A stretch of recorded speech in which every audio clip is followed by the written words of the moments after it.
time for a Chevrolet Sportsnet Central update. It is officially official. The Celtics introducing Kyrie Irving and Gordon Hayward at a press conference today.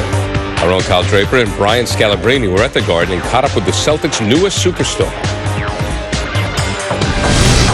And what's happening, everyone? Kyle Draper, Brian Scalabrine, and the newest Celtic, one Kyrie Irving. Kyrie, welcome to Boston. Welcome to the Celtics organization. What's this moment like for you? I know you played your entire career in Cleveland, but now you're a Celtic. Oh, man, it's awesomely surreal to think that coming to an organization such as the Boston Celtics is coming to fruition, man. To think about the amount of steps it took to get to this place, I have a true appreciation of it. Obviously, there's nothing but love and respect I have in Cleveland, but this is a new step in a new journey and new shoes that I'm willing to fill, and a whole new bunch of individuals I can't wait to meet and be a part of. So, why the Boston Celtics? I guess. And everything is allegedly, right? Allegedly we hear this. Allegedly we hear that. Mm-hmm. Allegedly, why were the Celtics on your list?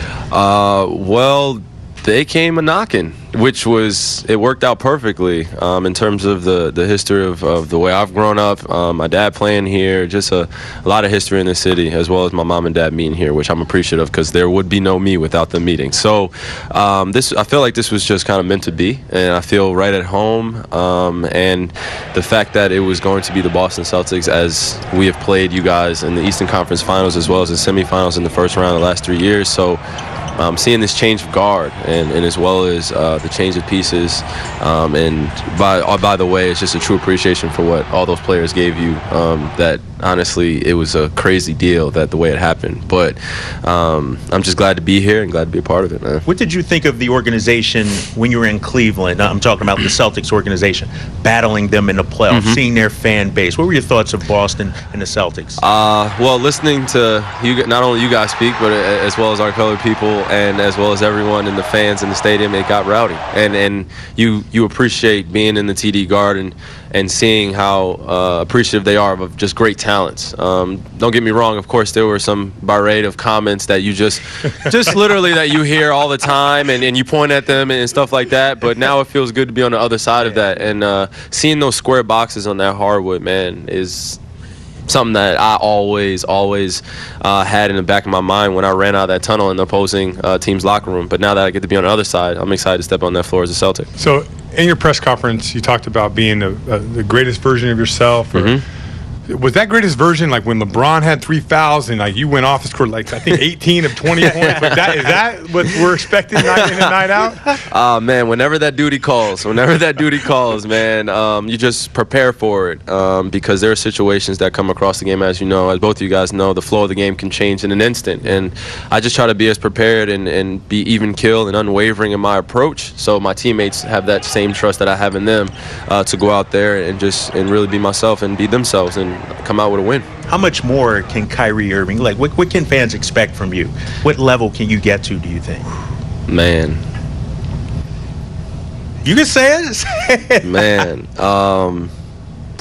It's going to be pretty exciting, guys. That's and I don't want to just leave it at that, but it's like that's where the only place I can leave it until we get to training camp, because there are a lot of steps that we need to cross and in order to even get to this real thing. It's very much real now, but it's going to get a lot more real once the season starts, and I can't wait to get with with my teammates and the coaching staff and get this thing going. Kyrie, this offseason, obviously, a lot of ups and downs, a lot of reports out there.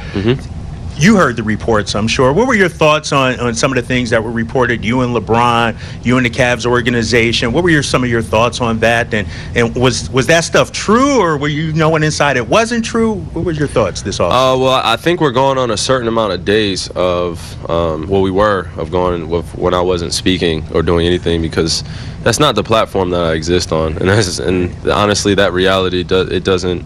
I don't even know if you can call it reality, because it was a whole bunch of noise and a whole bunch of hearsay, and I don't live in that. Like I go home, I see my daughter, I see my family, I perfect my craft, I appreciate my teammates, and then I go about my business on the floor, and I leave it at that.